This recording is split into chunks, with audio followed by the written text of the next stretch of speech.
Hello everyone, welcome to sleepy classes. Guys, कैसे हैं आप सब? होपफुली आप अपने घर में सब अच्छे होंगे। तो गाइस, अच्छे रहिए, ध्यान रखिए अपना। एंड गाइस, आज हम डिस्कस करेंगे ज्योग्राफी मॉड्यूल 13 एंड टॉपिक होगा आज का हमारा विंड्स।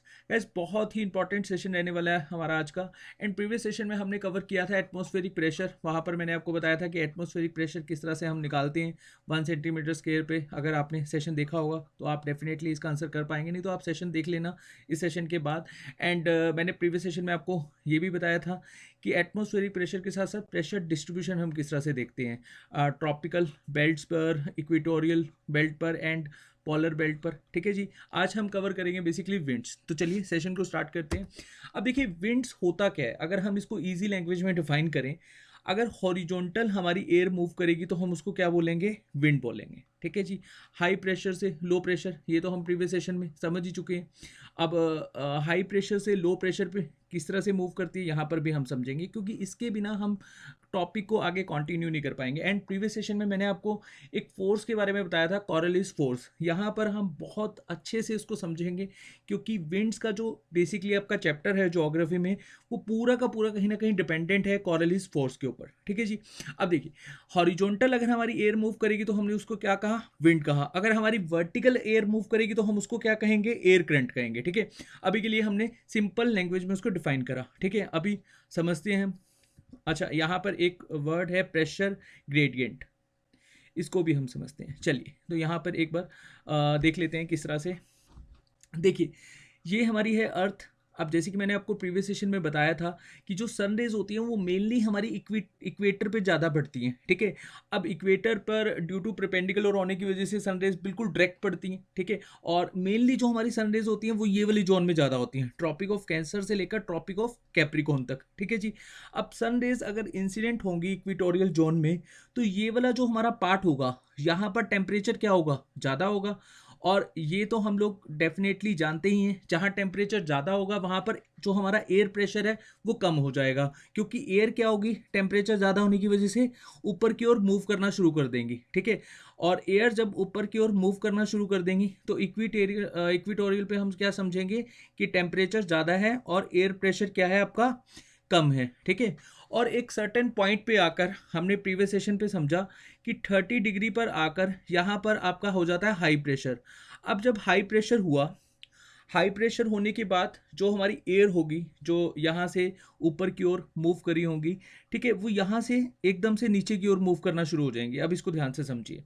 देखिए, अब यहाँ से ऊपर की ओर जा रही हैं तो ये वाला पार्ट क्या हो जाएगा? खाली हो जाएगा। मैं इसको यहाँ समझाता हूँ। यहाँ समझ लो ये है इक्वेटर, और ये है आपका 30 डिग्री पे आप ट्रॉपिक ऑफ कैंसर समझ लो। ठीक है, अब वैसे ट्रॉपिक ऑफ कैंसर होता नहीं है, वो 23 पॉइंट हाफ पर होता है, बट आप समझो ये वाला जोन समझो 30 डिग्री वाला। ठीक है, अब यहाँ पर क्या हुआ? टेम्परेचर ज़्यादा होने की वजह से एयर इधर की ओर जानी शुरू हो गई। ठीक है, अब सारी की सारी एयर इधर चली जाएंगी। ठीक है, और यहाँ पर क्या हो गया? हाई प्रेशर हो गया। जब हाई प्रेशर हुआ तो एयर क्या हो जाएंगी? वापस बैक आना शुरू हो जाएंगी, क्योंकि हमने क्या समझा था कि एयर हमेशा से हाई प्रेशर से लो प्रेशर पर जाती है, और हमारे एटमॉस्फेयर में कोई भी ऐसा जोन नहीं होता जिसको हम वैक्यूम कह सकें, मतलब वहां पर कोई एयर ही ना हो, ऐसी संभावना हमारे एटमॉस्फेयर में होती नहीं है। ठीक है, तो इस वजह से होता क्या है कि यहाँ पर जब हाई प्रेशर होगा तो एयर सारी इधर मूव करना शुरू हो जाएंगी। ठीक है, और यहाँ पर कोई ऐसा वैक्यूम की कंडीशन बनती ही नहीं है, और हमारा एटमॉस्फेयर हमेशा से भरा रहता है। इसी को ही हम बेसिकली गैस भी कह देते हैं। ठीक है, और गैस का जो मूवमेंट होता है इसी को हम क्या कहते हैं? Air gradient. ठीक है, गैस की मूवमेंट को हम एयर ग्रेडियंट कहते हैं। अब इसको मैं थोड़ा सा आपको डिफाइन करता हूँ। देखो, या फिर pressure gradient. Pressure gradient, air gradient नहीं, प्रेशर ग्रेडियंट। अब प्रेशर ग्रेडियंट होता क्या है? ये एक फोर्स अप्लाई करी जाती है जो हाई प्रेशर से लेकर लो प्रेशर में एयर को फेंकती है। ठीक है, मतलब आप ऐसे समझो, ये प्रेशर ग्रेडियंट, इसकी स्पेलिंग ये हो जाएंगे। ठीक है, हाई प्रेशर से जो लो प्रेशर पर हमारी एयर गई, इसकी स्पीड को बेसिकली हम क्या कहते हैं? Pressure gradient. और प्रेशर ग्रेडियंट किसके इक्वल होगा? ऑब्वियसली अगर यहां पर मैंने स्पीड लिखे तो डायरेक्टली प्रोपोर्शनल हो जाएगा वेलोसिटी ऑफ विंड। ठीक है, वेलोसिटी ऑफ विंड। एंड इसकी सिंपल सी डेफिनेशन क्या हो जाएगी? A force applied to difference in pressure. ठीक है जी, मतलब जितना हमारा एटमॉस्फेयर में चेंज देखने को मिलेगा, मूवमेंट देखने को मिलेगा टेम्परेचर और प्रेशर के डिफरेंस की वजह से। इसी को हम क्या कहेंगे, प्रेशर ग्रेडियंट कहेंगे, ठीक है। और प्रेशर ग्रेडियंट किसके इक्वल हो जाएगा, वेलोसिटी ऑफ विंड के, ठीक है। मतलब हाई प्रेशर से जो लो प्रेशर पर एयर हमारे को देखने को मिली और जितनी स्पीड पर वो जाएंगी उसको हम क्या बोलेंगे, प्रेशर ग्रेडियंट बोलेंगे। अब हमारी विंड्स की क्या होती हैं, टाइप्स होती हैं, ठीक है। अब टाइप्स किस तरह से हम इसको डिफाइन करते हैं, एक होती है परमानेंट। अब परमानेंट विंड क्या होती है, मैं अभी आपको बताता हूँ। एक होती है टेम्परेरी विंड और एक होती है लोकल विंड। आज के सेशन में हम कवर करेंगे permanent and temporary. Local wind हम डिस्कस करेंगे मैप्स के थ्रू, क्योंकि यहाँ पर क्वेश्चंस बहुत पूछे जाते हैं, डायरेक्टली क्वेश्चंस आ जाते हैं, थोड़ा सा ये क्रैम वाला पार्ट है, तो हम इसको नेक्स्ट सेशन में कवर करेंगे, ठीक है। तो परमानेंट और टेम्परेरी में आपको मैं बता देता हूँ इसके जो फर्दर टाइप्स हैं, ठीक है। जैसे आज हम डिस्कस करेंगे ट्रेड विंड, ट्रेड विंड क्या होता है, एंड देन हम डिस्कस करेंगे वेस्टलर विंड। ये मैंने आपको प्रीवियस सेशन में थोड़ा सा आइडिया दिया था, लेकिन मैंने इसको अच्छे से समझाया नहीं था, ठीक है, क्योंकि वहाँ पर हमने एटमॉस्फेरिक प्रेशर डिस्कस करना था, ओके। अब थर्ड में हम डिस्कस करेंगे polar wind. And temporary wind में क्या क्या आ जाएगा, माउंटेन विंड। आज हम माउंटेन विंड थोड़ा सा समझेंगे, लेकिन जब हम इंडियन ज्योग्राफी करेंगे तब हम इसको अच्छे से समझेंगे माउंटेन विंड, ठीक है। और सेकेंड विंड बोले तो land breeze and sea breeze, ठीक है। यहाँ पर मैं ब्रीज नहीं लिख रहा हूँ। और उसके बाद हम थर्ड पे समझेंगे वैली एंड माउंटेन ब्रीज, ठीक है जी। वैसे आपको जस्ट आइडिया दे देता हूँ, लोकल जो हमारी विंड होती है इसमें हम कौन कौन से समझेंगे, एक तो वार्म विंड एंड एक कोल्ड विंड, ठीक है जी। ये हम नेक्स्ट सेशन में समझेंगे इसको अच्छे से। अभी के लिए आज हम कवर करेंगे परमानेंट एंड टेम्परेरी विंड। अब देखिए यहाँ पर विंड्स क्या होती हैं। बेसिकली मैंने आपको बताया था कि विंड्स वाला जो सेशन है, इसको समझने के लिए हमें कॉरलिस फोर्स समझना होगा। कॉरलिस फोर्स हमने प्रीवियस सेशन में भी समझा था। अगर हम इसको इजी लैंग्वेज में बात करें, कॉरलिस फोर्स होता क्या है। कॉरलिसिस फोर्स होता है, सॉरी कॉरलिस फोर्स, इसको प्रीवियस सेशन में भी मैं बार बार कॉरलिसिस फोर्स बोल रहा था, ठीक है। तो कॉरलिस फोर्स इसको देखिए विंड की डायरेक्शन को चेंज करता है कॉरलिस फोर्स, ठीक है। अगर हम इसको ईजी लैंग्वेज में समझें, विंड की डायरेक्शन चेंज होती है इससे। अब देखिए, अब ये तो हमें पता ही है कि जो इक्वेटर वाला पार्ट होता है, इक्वेटोरियल बेल्ट होती है, या इक्वेटर वाला पार्ट ही आप यहाँ पर कंसीडर कर सकते हो। अगर मैं बेल्ट कहूँगा तो खैर 10 डिग्री नॉर्थ से लेकर 10 डिग्री साउथ हो जाएगा, पर चलिए अभी आप इक्वेटर यहाँ पर समझिए, ठीक है। अब यहाँ पर जो हमारा टेम्परेचर बहुत ज़्यादा होता है, और टेम्परेचर ज़्यादा होने की वजह से जो एयर है वो एक्सपैंड करती है, ऊपर की ओर हमें जाती हुई दिखती है। अब ये जो सारी एयर ऊपर की ओर जा रही है, तो एक पॉइंट ऐसा आएगा कि जहाँ पर हाई प्रेशर होगा। अभी हमने समझा हाई प्रेशर होगा तो वैक्यूम की कंडीशन हमारे एटमॉस्फेयर में बनती नहीं, तो इस फिनोमिना को हम क्या कहते हैं कि हाई प्रेशर से जो लो प्रेशर में हमारी एयर मूव करती रहती है, ठीक है। और ये हमें देखने को मिलता है।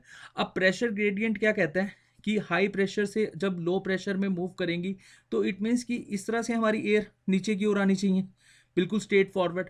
लेकिन यहाँ पर हमारी जो अर्थ है वो रोटेट करती है, ये हमें पता ही है कि 24 आवर का जो हमारा एक रोटेशन पीरियड होता है अर्थ का अपना, और रेवोल्यूशन पीरियड 365 डेज का होता है। अब रोटेशन की वजह से यहाँ पर एक कॉरलिस फोर्स लगती है, गॉट इट। अब कॉरलिस फोर्स की वजह से जो हमारा नॉर्थन हेमिस्फीयर है और जो साउथन हेमिस्फीयर है, वहाँ पर विंड की डायरेक्शन हमें चेंज देखने को मिलती है। नॉर्थन हेमिस्फीयर पे डायरेक्शन क्या हो जाती है, राइट डायरेक्शन, बोले तो क्लॉकवाइज, ठीक है जी। और साउथर्न हेमिस्फीयर पे जो डायरेक्शन हो जाती है वो हो जाती है एंटी क्लॉकवाइज, गॉट इट। देखो अब यहाँ पर मान लो कि हमारी जो ये विंड है वो प्रेशर ग्रेडियंट की वजह से नीचे की ओर आनी चाहिए, हाई प्रेशर से लो प्रेशर पर। अब यहाँ पर जब कॉरलिस फोर्स लगता है, तो ये आप यहाँ पर खड़े हो, आपका जो फेस है वो इधर की तरफ है, ठीक है। तो आपका राइट साइड क्या होगा, ठीक है, ध्यान से समझना। आपका जो ये इधर वाला राइट साइड होगा, ठीक है। चलो इसमें हम नहीं आएंगे, अब इसको ऐसे समझते हैं, एक जस्ट एक एग्जांपल के थ्रू समझते हैं। मान लो कि यहाँ से हाई प्रेशर से लो प्रेशर पर आ रही है, ठीक है। अब हाई टू लो आ रही है, तो हम इस कंडीशन में देखेंगे, यहाँ से देखेंगे तो आपका राइट साइड इधर वाला हो जाएगा, ठीक है। समझिए, ठीक है। यहाँ से अगर हम देखें तो राइट साइड इधर वाला हो जाएगा। तो विंड कॉरलिस फोर्स लगने की वजह से क्या हो जाएंगी, थोड़ी सी डिफ्लेक्ट कर जाएंगी और हमें इस तरह से मूव होती हुई दिखेंगी, ठीक है। अब देखिए यहाँ पर प्रेशर ग्रेडियंट की वजह से, मैं यहाँ पर दोबारा बना देता हूँ, कंफ्यूज मत होना, बहुत ही इजी है इसको समझना। या हम फर्स्ट स्लाइड में देखते हैं, फर्स्ट स्लाइड में आप समझ जाओगे। ये देखिए यहाँ पर समझिए, यहाँ बना हुआ है एग्जैक्टली। अब यहाँ पर तो क्या होता है, लो प्रेशर होता है। अब लो प्रेशर होने की वजह से सारी की सारी एयर ऊपर की ओर चली जाती है। अब यहाँ पर हाई प्रेशर हो जाता है 30 डिग्री नॉर्थ पे, जैसे कि मैंने आपको बताया। अब हाई प्रेशर से लो प्रेशर मूव करती है, ठीक है। अकॉर्डिंग टू प्रेशर ग्रेडियंट जो एयर है वो इस तरह से मूव करनी चाहिए, ठीक है। अब एयर इस तरह से मूव ना करके इस तरह से डिफ्लेक्ट हो जाती है। अब ये डिफ्लेक्ट क्यों होती है, इसका रीज़न है। रीज़न क्या है, अर्थ की रोटेशन की वजह से यहाँ पर हमें देखने को मिलती है कॉरलिस फोर्स, ठीक है। तो हमारी एयर क्या हो जाती है, डिफ्लेक्ट हो जाती है। Got it. इस कंसेप्ट को समझना कि यहाँ पर हमारी कॉरलिस फोर्स लगी और कॉरलिस फोर्स की वजह से डायरेक्शन चेंज हुई। स्पीड में कोई ऐसा फर्क नहीं आया, लेकिन डायरेक्शन हमें एयर की चेंज देखने को मिली, ठीक है। अब कॉरलिस फोर्स को हम अच्छे से डिस्क्राइब करते हैं, ठीक है। अच्छा, कॉरलिस फोर्स के कुछ पॉइंट्स मैं आपको यहाँ पर लिखवा देता हूँ, उसको याद रखना, बहुत बार एग्जाम में डायरेक्टली पूछ लिए जाते हैं। देखिए कॉरलिस फोर्स क्या है, ये बेसिकली अप्लाई करी जाती है due to rotation of earth. एक तो यही पॉइंट हो जाएगा जैसे कि मैंने आपको बताया, ठीक है। और उसके बाद हमेशा से परपेंडिकुलर कहीं ना कहीं अपना अफेक्ट डालती है। अच्छा, कॉरलिस फोर्स का सबसे ज़्यादा अफेक्ट कहाँ देखने को मिलेगा, ऑब्वियसली यहाँ पर ज़्यादा देखने को मिलेगा, क्योंकि यहाँ पर कोल्ड विंड होगी, मतलब पोलर वाली बेल्ट पर। लेकिन मैंने आपको प्रीवियस सेशन में अच्छे से समझाया था, क्योंकि यहाँ पर कॉरलिस अफेक्ट नहीं देखने को मिलता, लेकिन कॉरलिसिस फोर्स यहाँ पर बहुत ज़्यादा होती है। उसका रीज़न क्या था कि कोल्ड एयर बहुत ज़्यादा हो जाती है, एक्सट्रीम कोल्ड एयर होती है, इस वजह से अफेक्ट देखने को नहीं मिलता, लेकिन कॉरलिस फोर्स यहाँ पर ज़्यादा होती है, ठीक है। प्रीवियस सेशन देख लेना, आपको क्लियर हो जाएगा, ठीक है। बट चलिए अब यहाँ पर हम कंटिन्यू करते हैं। Applied perpendicular to the moving object,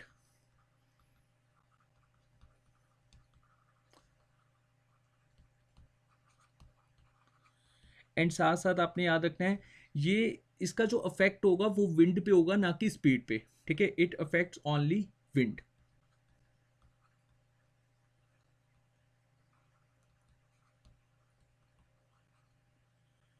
wind direction, note speed, या फिर आप वेलोसिटी लिख सकते हैं, बात एक ही है, ठीक है जी। अब देखिए यहाँ पर, अब डिफ्लेक्शन ऑफ विंड तो हो गया कॉरलिस फोर्स की वजह से, ठीक है। अब कॉरलिस फोर्स की वजह से जो नॉर्थन हेमिस्फीयर होगा, यहाँ पर हमें क्या देखने को मिलेगा, राइट डायरेक्शन में हमारी विंड मूव करती हुई दिखेंगी, ठीक है। और साउथन हेमिस्फीयर पे जो हमारी विंड है वो लेफ्ट डायरेक्शन में मूव होती हुई दिखेंगी, ठीक है जी। बस इतना ही आपको याद रखना है। अच्छा, अब इसको समटाइम्स हम फेरल्स लॉ भी कहते हैं। अब फेरल्स लॉ और कॉरलिस फोर्स में डिफरेंस क्या है, देखो कॉरलिस फोर्स एक, जब ये कॉरलिस फोर्स आया एक साइंटिस्ट के नेम से ही पड़ा हुआ है बेसिकली, तो इन्होंने ऐसा डिफाइन नहीं करा कि जो एयर है वो किस तरफ से मूव होंगी, ठीक है जी। मतलब यहाँ पर विंड की डायरेक्शन क्या होगी ये इन्होंने डिफाइन नहीं करा। फिर फर्दर इसमें कुछ मॉडिफिकेशन आया, फेरल लॉ ने कुछ मॉडिफिकेशन दिया, इन्होंने बहुत अच्छे से समझाया कि नॉर्थन हेमिस्फीयर में राइट करेगी, साउथन हेमिस्फीयर में लेफ्ट करेगी, प्रॉपर उसका एक्सप्लेनेशन दिया। तब इसको हम, इसी फिनोमिना को बेसिकली हम फेरल लॉ कह देते हैं, एक ही बात है, ठीक है। जस्ट ये समझ लेना कि कॉरलिस फोर्स में जब कॉरलिस ने ये पूरा का पूरा फिनोमिना दिया था, तो इन्होंने विंड की डायरेक्शन क्या होगी ये नहीं समझाया था। फेरल लॉ ने इस डायरेक्शन को बहुत अच्छे से समझाया, डेट्स वाई हम इसको फेरल लॉ भी कंसिडर करते हैं, ठीक है।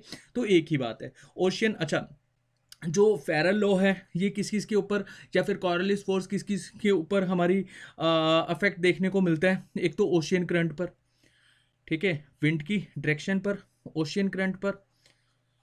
इसको हम फर्दर सेशंस में समझेंगे ओशियन करंट क्या होता है, एंड साइक्लोन जो कंडीशन होती है वो भी इसकी वजह से बनती है, ठीक है। अब ये भी हम नेक्स्ट सेशन में अच्छे से समझेंगे। विंड की डायरेक्शन क्या होगी ये तो मैं आपको बता ही चुका हूँ, ये डिपेंड करेगी किस पे, कॉरलिस फोर्स पे या फिर फेरल्स लॉ पे, ठीक है जी। चलिए अब हम समझते हैं कि विंड्स की एक्चुअली में टाइप क्या होती है। यहाँ पर हमने यही समझा कॉरलिस फोर्स क्या होती है, ठीक है। तो इसको आप यहाँ पर देख लेना, और जितने भी पॉइंट्स मैंने लिखवाए हैं वो आप एक बार नोट डाउन कर लेना, ठीक है। चलिए उसके बाद देखिए विंड्स, जैसे कि मैंने आपको बताया परमानेंट विंड्स को हम 3 पार्ट्स में डिवाइड करते हैं। परमानेंट विंड्स होती क्या है, the wind that's blow almost in the same direction throughout the year are called permanent wind. मतलब सेम डायरेक्शन ही उसकी देखने को मिलती है पूरा साल, इसको हम परमानेंट विंड कहते हैं। और टेम्परेरी विंड क्या होती है, और हमने अभी परमानेंट विंड समझा कि एक पूरे ईयर हमें एक ही विंड की डायरेक्शन देखने को मिलती है, या फिर आप ऐसे समझ सकते हो don't change its direction according to season. ठीक है जी, इसको हम परमानेंट विंड कहते हैं।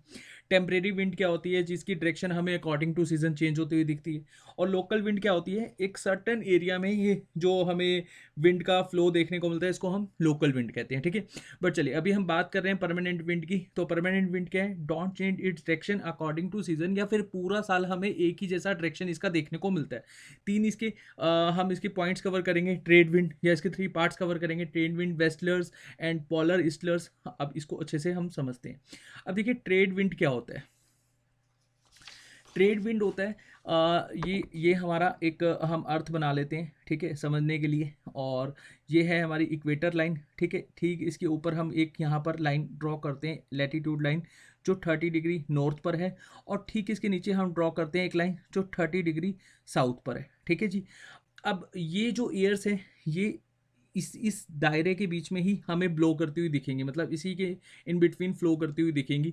और जो नॉर्थ डायरेक्शन से, मतलब यहाँ ऊपर से जो हमारा नॉर्थन हेमिस्फीयर है, यहाँ से ये टेम्परेचर क्या होता है, लो होता है हमारा, क्या कहते हैं, इक्वेटर का। ठीक है, अब टेम्परेचर लो होगा तो एयर एक्सपेंड करेगी। ठीक है, एयर एक्सपेंड करके कहाँ जाएगी, ऊपर की ओर जाएगी। ठीक है, और जैसे कि मैंने आपको बताया कि 30 डिग्री पर हमें हाई प्रेशर देखने को मिलता है, तो एयर हमारी नीचे की ओर आएंगी। ठीक है, यहाँ इस तरह से एयर हमारी नीचे की ओर आएंगी। सॉरी। और हमारा जो साउथ हेमिस्फीयर है, इसमें क्या होगा, एयर यहाँ से टकरा के ऊपर की ओर आएंगी। ठीक है, तो विंड जो ब्लो करेंगी टुवार्ड्स इक्वेटर, इधर से भी इक्वेटर की तरफ जा रही हैं और इधर से भी इक्वेटर की तरफ जा रही हैं, तो इसको हम क्या बोलते हैं, एक तरह से ट्रेड विंड बोलते हैं। ठीक है, trade wind blow between 0 degree to 30 degree north and south. ठीक है जी, 0 to 30 डिग्री ये ब्लो करती हुई दिखेंगी। ठीक है जी।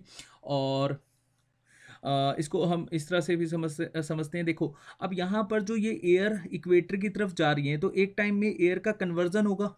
ठीक है, एयर कन्वर्स करेंगी, और इसी कन्वर्स को हम क्या कहते हैं, ITCZ। ठीक है, ITCZ क्या होता है, inter tropical convergent zone, inter tropical convergent zone. ठीक है जी। अब यहाँ पे हम एक्सपीरियंस क्या क्या करेंगे, देखो, जब एयर हमारी इक्वेटर पर आएंगी, तो इस कंडीशन पे क्या होगा, हमारे को रेनफॉल देखने को मिलेगा। ठीक है, और साथ साथ यहाँ पर जो हमारी ये एयर मूव करेंगी, मेनली हमारा जो कॉन्टिनेंट्स होंगे, जितने भी कॉन्टिनेंट्स हैं, वहाँ उसके ईस्टर्न डायरेक्शन में ये हमारी एयर फ्लो होती हुई देखेंगी। ठीक है, तो सेकेंड पॉइंट क्या होगा, ईस्टर्न पार्ट ऑफ कॉन्टिनेंट में हमारी एयर फ्लो होती हुई दिखेंगी। ठीक है, ईस्टर्न पार्ट ऑफ कॉन्टिनेंट। ठीक है, और डेट्स वाई इसको ईस्टलियर विंड भी कहा जाता है।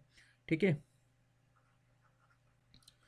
और इसमें रेनफॉल क्यों होता है, देखो, नॉर्थन एंड साउथन जो हेमिस्फीयर है हमारा, उसमें क्या होता है, विंड आकर ऊपर से जब यहाँ से आई इधर से, और यहाँ से आई इधर से, दोनों आकर जब टकराती हैं, तो हमारी रेनफॉल की कंडीशन बनती है। ठीक है, ये हमने समझा ट्रेड विंड के बारे में। अब ट्रेड विंड के बारे में आप यहाँ पर देख सकते हो, देखो हमने यही पढ़ा, trade wind blow from the sub tropical high pressure area, सब ट्रॉपिकल हाई प्रेशर कहा जाता है बेसिकली, प्रीवियस सेशन में इसको मैं कवर करवा चुका हूँ। ठीक है जी, और confined to a region between 30 degree north 30 degree south throughout the earth surface. ठीक है, trade wind from two hemisphere meet at the equator, यही हमने समझा।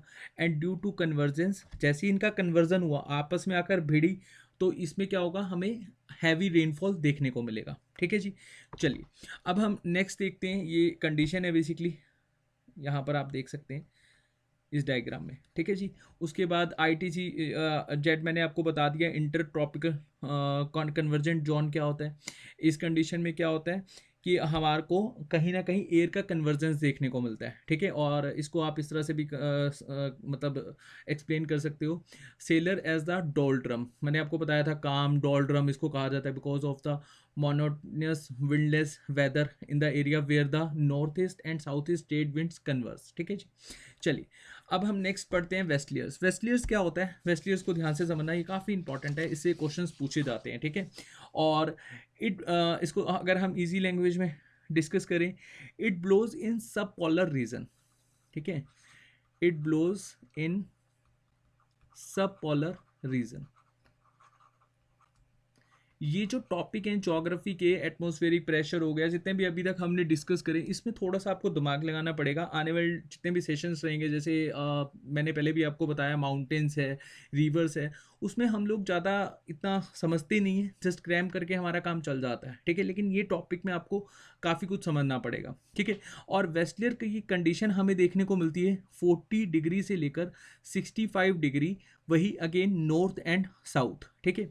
अब इस कंडीशन में होता क्या है, ठीक है, कोरलिस फोर्स ज़्यादा होती है यहाँ इस कंडीशन में, ठीक है, क्योंकि ये मैं आपको प्रीवियस सेशन में समझा चुका हूँ कोरलिस फोर्स ज़्यादा क्यों होती है, ठीक है। अब ड्यू टू कोरलिस फोर्स ज़्यादा होने की वजह से क्या होगा कि हमारा जो रेन हो जो सॉरी विंड होंगी, उनका हमें इफेक्ट कहाँ देखने को मिलेगा, वेस्टर्न तरफ, ठीक है। वेस्ट डायरेक्शन में उनका इफेक्ट हमें देखने को मिलेगा, ठीक है जी। और यहाँ पर जो वेस्टर्न पार्ट होगा, जो जैसे कि मैंने आपको बताया कि विंड का फ्लो वेस्टर्न पार्ट में होगा, तो यहाँ पर अगर हम दोनों कंडीशन देखें, नॉर्थ हेमिस्फीयर की और साउथ हेमिस्फीयर की, ठीक है, तो साउथ हेमिस्फीयर में आप सब जानते हैं वाटर बॉडी ज़्यादा है, मतलब वाटर वाला पार्ट ज़्यादा है, ठीक है। और वाटर पार्ट होने की ज़्यादा होने की वजह से यहाँ पर जो स्पीड होगी विंड की, वो बहुत फास्ट होती है, ठीक है। स्पीड विंड की क्या हो जाएंगी, वेरी फास्ट, ठीक है। और अगर हम नॉर्थ हेमिस्फीयर की बात करें, तो नॉर्थ हेमिस्फीयर में हमारा जो डेजर्ट पार्ट या फिर लैंड पार्ट ज़्यादा है, ठीक है। इसमें क्या होगा, रेनफॉल होगा। अब रेनफॉल होगा क्यों, जब विंड माउंटेन से टकराएंगी तो यहाँ पर हमें हैवी रेनफॉल देखने को मिलेगा, ठीक है। अब वेस्टलर कंडीशन में क्या होगा, ये हमारा किस जोन में देखने को मिलेगा, 40 डिग्री से लेकर 65 डिग्री, ठीक है, नॉर्थ साउथ दोनों कंडीशन में। अगर मैं इसको इस तरह से ड्रॉ करूँ, ये मान लो यहाँ पर 65 डिग्री है, ठीक है, और ये हमारी इक्वेटर वाली लाइन है, और ये 65 डिग्री है, ठीक है। और यहाँ पर कहीं 40 डिग्री होगा, ठीक है, और यहाँ पर 40 डिग्री होगा। तो इधर 40 डिग्री और इधर यहाँ से इतने वाले जोन में और इधर से इतने वाले जोन में ये कंडीशन हमें देखने को मिलेगी, ठीक है। और इस कंडीशन में जो साउथर्न हेमिस्फीयर होगा, यहाँ पर ओशियंस ज़्यादा है, ठीक है, वाटर बॉडी ज़्यादा है, डेट्स वाई जो विंड की स्पीड होगी वो ज़्यादा होगी। और नॉर्थन हेमिस्फीयर में डेजर्ट या फिर आप कह सकते हो लैंड ज़्यादा है, डेट्स वाई यहाँ पर हमें हैवी रेनफॉल देखने को मिलेगा, ठीक है। और इसको नाम दिया गया है सेलर्स के द्वारा, यहाँ पर देखना 40 डिग्री साउथ में इसको नाम दिया गया है रोरिंग फोर्टीज़, मतलब स्पीड ज़्यादा होगी तो इसको नाम दिए गए हैं रोरिंग फोर्टीज़। 50 डिग्री साउथ को दे रखा है फ्यूरियस फिफ्टीज़। ये सिर्फ साउथ वाली कंडीशन पर है, क्योंकि वेलोसिटी हमेशा साउथ वाली कंडीशन में ही ज़्यादा होगी, ठीक है। उसके बाद स्टॉर्मी 60 60 डिग्री साउथ, ठीक है। तो ये नेम भी याद रखना, डायरेक्टली क्वेश्चंस पूछे जाते हैं। चलिए नेक्स्ट डिस्कस करते हैं। नेक्स्ट है हमारा वेस्टर्न डिस्टर्बेंस। वेस्टर्न डिस्टर्बेंस वैसे मैं आपको जब हम इंडियन ज्योग्राफी पढ़ेंगे उसमें मैं आपको समझाऊंगा, बट जस्ट चलिए थोड़ा सा आपको बता देता हूँ। देखिए वेस्टर्न डिस्टर्बेंस क्या होता है, ये एक तरह का ना एक कंडीशन है, लाइक जैसे ऐसे समझो इसको, एक्स्ट्रा ट्रॉपिकल स्टॉर्म, ये ओरिजिनेट होता है हमारा मेडिटेरियन रीजन में, ठीक है। और सडनली हमारे विंटर वाले जो हमारा विंटर वाला जो मतलब समय होता है, टाइम होता है, उस कंडीशन में भी हमारे को रेनफॉल देखने को मिलता है, जो हमारा नॉर्थन वेस्टर्न पार्ट है हमारे इंडियन सब कॉन्टिनेंट का, ठीक है। और इसी को हम कहते हैं कि इसकी वजह से इंडिया में जो रैबी क्रॉप्स होती हैं वो डेवलप कर पाती हैं, ठीक है। बाकी हम इसको डिटेल में समझेंगे जब इंडियन ज्योग्राफी समझेंगे, उसी का ही पार्ट है। मानसून भी हम उसी समय में समझेंगे, ठीक है। पॉलर विंड्स क्या होती हैं, पॉलर विंड्स देखिए, पॉलर विंड्स जो हम कंडीशन लेकर चलते हैं 60 डिग्री से लेकर 90 degree, again north and south, ठीक है। इसको अगर मैं डायग्राम में बनाऊं तो आप ऐसे समझ लो, यहाँ पर है 60 डिग्री और यहाँ पर है आपका 90 डिग्री, ठीक है। और अगेन यहाँ पर है 60 डिग्री और यहाँ पर है आपका 90 डिग्री, ठीक है। तो ये वाला जो पार्ट होगा आपका और ये वाला पार्ट होगा, यहाँ पर ये कंडीशन बनती हुई दिखेगी, ठीक है। अब पोलर विंड्स क्या होती हैं, पोलर विंड्स में मैंने आपको प्रीवियस सेशन में समझाया था कि जो टेम्परेचर होता है वो बहुत कम होता है, बहुत कम होता है, ठीक है। अब टेम्परेचर कम होगा तो इस कंडीशन में क्या होगा, जो हमारी पोलर विंड्स होंगी वो सब पोलर विंड्स की तरफ मूव करेंगी, ठीक है। This winds blow from polar region to sub polar region, ठीक है। जस्ट अ सेकेंड, देखिए यहाँ पर समझिए। मान लीजिए ये है आपका, ये पॉइंट है ये इस तरह से, ठीक है, और यहाँ पर ये पॉइंट है, और ये है आपका 60 डिग्री और ये है 60 डिग्री। अब यहाँ पर टेम्परेचर बहुत कम होने की वजह से कॉरलिस फोर्स का इफेक्ट बहुत ज़्यादा होगा, ठीक है, तो आपका एक तरह से हाई प्रेशर वाला पॉइंट बनेगा। अब हाई प्रेशर से लो प्रेशर जाएगा और यहाँ पर क्या होगा, लो प्रेशर होगा, ठीक है, तो आपकी एयर नीचे की ओर मूव होंगी, ठीक है, ऐसे समझो। अब नीचे की ओर मूव होंगी तो इधर से भी इधर मूव होंगी, ठीक है, तो यहाँ पर क्या होगा कि जो विंड्स ब्लो करेंगी polar region to sub polar region, ठीक है, और इस कंडीशन में टेम्परेचर हमारा डिक्रीज कर देगा, ठीक है, मतलब कोल्ड विंड होगी तो टेम्परेचर क्या होगा, डिक्रीज होगा, और डिक्रीज होने की वजह से यहाँ पर जो रेनफॉल अफेक्ट तो हमारा नहीं बनते हुए देखेगा, ठीक है, तो पोलर में हमेशा से रेनफॉल नहीं होता। आप यहाँ पर समझो हमारी अर्थ में पोलर रीजन में कौन कौन से एरिया हैं, अंटार्कटिक है, उधर से आर्कटिक है, ठीक है, तो रेनफॉल तो नहीं कंडीशन बनेगी। लेकिन जब ये इसकी जो विंड है जब पोलर टू सब पोलर की ओर हम मूव होती हुई दिखेंगी, उस कंडीशन में साइक्लोन और हमारे जो एंटी साइक्लोन के जो अफेक्ट हैं वो बनते हुए देखेंगे, ठीक है। जब विंड मूव करेगी polar to sub polar reason, तो उस कंडीशन में साइक्लोन और एंटी साइक्लोन के इफेक्ट बनते हुए दिखेंगे, ठीक है जी। और यहाँ पर देखिए polar easterlies are dry and cold prevailing wind that blow from the polar high pressure belt to the temperature low pressure belt. इसको आप सब पोलर प्रेशर बेल्ट भी कह सकते हो, एक ही बात है। They are extremely cold wind as they blow from the tundra and ice cap region, ठीक है जी, इसको tundra and ice cap region भी कहा जाता है, ठीक है। Polar easterlies are more regular in the southern hemisphere than in the northern hemisphere, ये कंडीशन ध्यान रखना, ठीक है। उसके बाद westerlies the polar easterlies are often weak and irregular, ठीक है जी। तो पोलर विंड में हमने यही समझा, ठीक है। उसके बाद हम समझेंगे कि एक्चुअली में हमारी जो वैली और माउंटेन ब्रीज क्या होता है, ठीक है। अब वैली और माउंटेन जो हमारा ब्रीज है वो आएगा सीजनल विंड में, मतलब सेकंड पार्ट में, या इसको आपने टेम्परेरी विंड भी कहते हैं, ठीक है। इसको पीरियडिक भी कहा जाता है, एक ही बात है, पीरियडिक एक पीरियड के बाद चेंज होना, या फिर आप इसको टेम्परेरी भी कह देते हो, ठीक है, या हम इसको तीसरा नाम देते हैं सीजनल विंड, ओके। अब देखो इस विंड में सीजनेबल चेंज हमें देखने को मिलता है, तो तीन पार्ट में हम इसको कवर करेंगे, monsoon wind, sea breeze and land breeze, mountain breeze and valley breeze, ठीक है। अब इसको डायग्राम के अकॉर्डिंगली समझते हैं। ये डायग्राम समझिए, ये यहाँ पर है हमारा पानी वाला एरिया, ये कुछ बोट चलती हुई आपको दिखेंगी, ठीक है, और ये है हमारा लैंड वाला एरिया, ठीक है। और मान लो कि ये है हमारे सूरज दादा, ठीक है, सूरज भगवान, जो एक तरह से सोलर रेडिएशन हमें यहाँ से मिल रही है, ठीक है। अब सोलर रेडिएशन होने की वजह से क्या होगा, लैंड और सी ब्रीज वाला हम यहाँ पर कंसेप्ट देखिए। अब यहाँ पर अगर हम देखिए दो कंसेप्ट समझेंगे, डे टाइम में और नाइट टाइम में, ठीक है, या फिर आप इसको ऐसे समझो कि जो हमारा विंड जो ट्रैवल करती हैं वो हमेशा से क्या करती हैं, हाई प्रेशर से लो प्रेशर, सेम कंसेप्ट हम समझते आ रहे हैं अभी तक, हाई प्रेशर से लो प्रेशर हमारी विंड ट्रैवल करती हैं। अब दिन के समय में जो हमारा टेम्परेचर होगा इक्वेटर पे वो बहुत ज़्यादा होगा, ठीक है। अब टेम्परेचर ज़्यादा होगा तो इस कंडीशन में क्या होगा, विंड एक्सपेंड करेगी, ठीक है, और विंड जब एक्सपेंड करेगी तो कहीं ना कहीं हम देखते हैं इसको जस्ट सेकेंड तो हाँ, हमारा लैंड एरिया क्या हो जाएगा, गर्म हो जाएगा, ठीक है, लैंड एरिया वेरी हॉट या फिर वेरी वार्म। और जब हमारा लैंड एरिया काफ़ी वार्म हो जाएगा टेम्परेचर ज़्यादा होने की वजह से, तो एयर प्रेशर क्या होगा, कम होगा, ठीक है। अब एयर प्रेशर हमारा कम है, ठीक है, तो अब ये तो हमारी है डे की कंडीशन। अब डे की कंडीशन में हमने समझा कि इक्वेटर में जो टेम्परेचर है वो काफ़ी राइज कर गया, राइज करने की वजह से जो हमारा लैंड एरिया है यहाँ पर हमें मतलब बहुत गर्मी देखने को मिली, काफ़ी ये वार्म था और एयर प्रेशर कम हो गया। इस कंडीशन में हमारी जो विंड है वो ट्रैवल करेंगी सी टू लैंड। अब ये कैसे हुआ यहाँ पर समझिए। अभी हमने समझा था कि जो हमारी विंड है वो ट्रैवल करती है, यहाँ पर देखिए विंड हमारी ट्रैवल करती है हाई प्रेशर से लो प्रेशर, ठीक है। अब लैंड पे क्या है, सॉरी लैंड यहाँ पर, लैंड पे क्या है, डे टाइम की वजह से हमारी जो सूरज की जो किरणें हैं, जो रेडिएशंस हैं वो यहाँ पर ज़्यादा देखने को मिलेंगी डे टाइम पर, और इस वजह से ये काफ़ी एक्सट्रीम हॉट हो जाएगा, ठीक है। और टेम्परेचर ज़्यादा होने की वजह से एयर ऊपर की ओर एक्सपेंड करेंगी, ठीक है। तो यहाँ पर हमें टेम्परेचर क्या देखने को मिलेगा, कम देखने को मिलेगा, ठीक है। और कम होगा तो एयर प्रेशर ज़्यादा होगा, तो विंड कहाँ से कहाँ ट्रैवल करेंगी, सी से लेकर लैंड, ये क्या कंडीशन है डे की। अगर हम नाइट की कंडीशन समझें तो लैंड एरिया हमारा कोल्ड हो जाएगा और प्रेशर भी क्या हो जाएगा उससे, कोल्ड होने की वजह से प्रेशर कम हो जाएगा, ठीक है। और प्रेशर कम होगा तो हमारी जो विंड ट्रेवल होंगी वो कहाँ से होंगी, लैंड से हमारी सी में होंगी। तो ये कंडीशन आपने समझना है। नाइट में क्या होगा, लैंड ब्रीज हमें देखने को मिलेगा, ठीक है। और डे टाइम में हमें क्या देखने को मिलेगा, सी ब्रीज देखने को मिलेगा।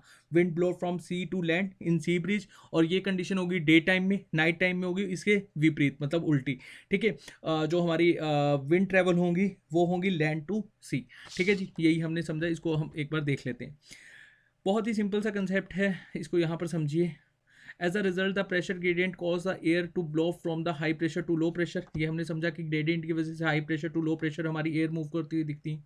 और सी टू लैंड करेंगे तो इसको सी ब्रीज कहा जाएगा। और ये कंडीशन कब होगी, जब हमारा सी रिलेटिवली कूलर होगा कंपेरेटिवली लैंड से, ठीक है। चलिए अब हम नेक्स्ट पढ़ते हैं माउंटेन वैली। माउंटेन वैली आपने अगर मूवीज़ में देखा होगा, जैसे मैं मूवी का नाम भूल गया, हाँ शोले, ठीक है। शोले मूवी में आपने देखा होगा कि जो डाकू वगैरह होते थे वो घाटी में रहते थे। घाटी बोले तो वैली, इसको वैली कहा जाता है, ठीक है।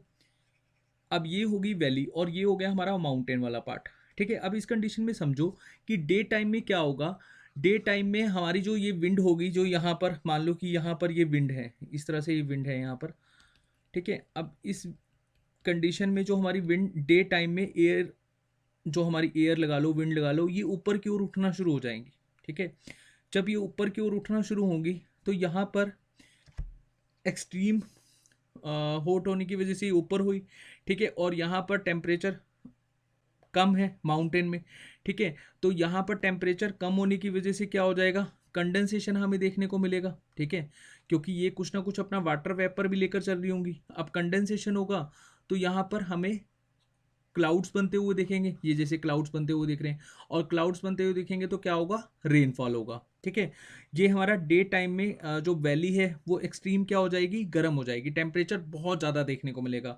अब टेम्परेचर ज़्यादा देखने को मिलेगा तो विंड क्या होगी, rise up with a steep sloop, ठीक है। स्टीप स्लूप, ये देखिए यहाँ पर इस तरह से ये ऊपर की ओर जा रही है तो इसको क्या कहेंगे, wind rise up with steep sloop, ठीक है। और इसी को ही हम वैसे एक नाम से भी जानते हैं, एनाबैटिक विंड, ठीक है। इसी को ही हम क्या कहते हैं, एनाबैटिक विंड। ये क्वेश्चन भी पूछ लिया जाता है। एनाबैटिक विंड क्या होती है, वैली माउंटेन ब्रिज में जो डे टाइम में हमें एक्सपीरियंस होता है, मतलब वैली में जो टेम्परेचर ज़्यादा हो जाता है, ज़्यादा होने की वजह से जो एयर एक्सपेंड करती है ऊपर की ओर, एक स्टीप स्लूप ले लेती हैं और अपने साथ कुछ वाटर वेपर कंटेंट लेकर जाती हैं। और यहाँ माउंटेन में टेम्परेचर कम होने की वजह से हमें रेनफॉल इफेक्ट देखने को मिलता है, ठीक है। और इसी को ही हम क्या कहते हैं, वैली ब्रीज, ठीक है। अब जो माउंटेन ब्रीज है इसको हम, ये हमें नाइट में एक्सपीरियंस होता है माउंटेन ब्रीज, ठीक है। अब नाइट कंडीशन में क्या होगा, जो हमारी माउंटेन्स हैं यहाँ पर टेम्परेचर एकदम से डिक्रीज हो जाएगा, ठीक है। जब टेम्परेचर डिक्रीज होगा, टेम्परेचर डिक्रीज होने की वजह से एयर काफ़ी हैवी हो जाएंगी, ठीक है। एयर काफ़ी हैवी होंगी तो ये डाउनवर्ड की तरफ मूव करना शुरू हो जाएंगी, ठीक है।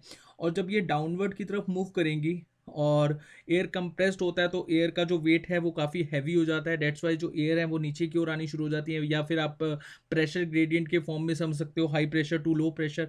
और इस कंडीशन में क्या होगा, हमें कैटाबैटिक विंड देखने को मिलेगा, मतलब माउंटेन ब्रिज देखने को मिलेगा, ठीक है। इस इफेक्ट को हम क्या बोलेंगे, माउंटेन ब्रिज, ठीक है। और माउंटेन ब्रिज को हम दूसरे नाम से जानते हैं, कैटाबैटिक विंड। और याद रखना, जो वैली ब्रीज है जो हमें डे टाइम में एक्सपीरियंस होता है, यहाँ तो रेनफॉल होता है हमारा। लेकिन अगर आपसे क्वेश्चन पूछा जाए क्या हमें नाइट टाइम में जो हमें माउंटेन ब्रीज देखने को मिलता है, यहाँ पर रेनफॉल होता है, नहीं होता, ठीक है। तो दोनों कंडीशन को ध्यान से याद रखना। बाकी यहाँ पर डिटेल लिखी हुई है, जितना मैंने आपको समझाया यहाँ पर लिखा हुआ है, एक बार आप इसको यहाँ से देख लेना, ठीक है जी। और ये देखिए एनाबैटिक विंड क्या होती है, it is derived from the Greek word anabatos means. अब इसका मतलब क्या होता है, moving upward in a is a warm wind, ठीक है। मतलब जितनी गर्म होंगी, टेम्परेचर ज़्यादा होगा तो वो ऊपर की ओर उठना शुरू हो जाएंगी, एक स्टीप स्लूप ले लेंगी, ठीक है, और स्टीप स्लूप लेंगी, इसी को हम क्या कहेंगे, एनाबैटिक विंड कहेंगे, ठीक है जी। और माउंटेन विंड क्या होती है मैं आपको थोड़ा सा समझा देता हूँ, बाकी हम इसको इंडियन ज्योग्राफी में अच्छे से समझेंगे, ठीक है। देखिए, entire surface wind which change their direction with changing season are called mountain wind, ठीक है। और माउंटेन विंड का हमें सबसे ज़्यादा इफेक्ट कहाँ कब देखने को मिलता है, जून वाले टाइम में, ठीक है। और ये ओरिजिनेट कहाँ से होती है, बेसिकली ट्रेड विंड, जो हमारा ट्रेड विंड है जो लाई करता है ट्रॉपिक ऑफ कैंसर और ट्रॉपिक ऑफ कैप्रिकॉन के बीच में, यहीं पर हमें ये विंड ओरिजिनेट होती हुई दिखती हैं, और मेनली हमें ये एक्सपीरियंस होती हैं south and south east Asia में, ठीक है जी। तो आज के सेशन में हम इतना ही समझेंगे, आगे हम बहुत अच्छे से कवर करेंगे लोकल विंड, ठीक है। लोकल विंड में हम लोग थोड़ा सा मैप के अकॉर्डिंगली समझेंगे, वो मैप के अकॉर्डिंगली ही ज़्यादा अच्छे से समझ में आएगा, ठीक है। तो चलिए नेक्स्ट सेशन में हम इसको कंटिन्यू करेंगे सेशन को। Thank you so much. अगर आपका कोई भी डाउट हो तो प्लीज़ कमेंट सेक्शन में अपना डाउट पोस्ट कर सकते हो, ठीक है। चलिए।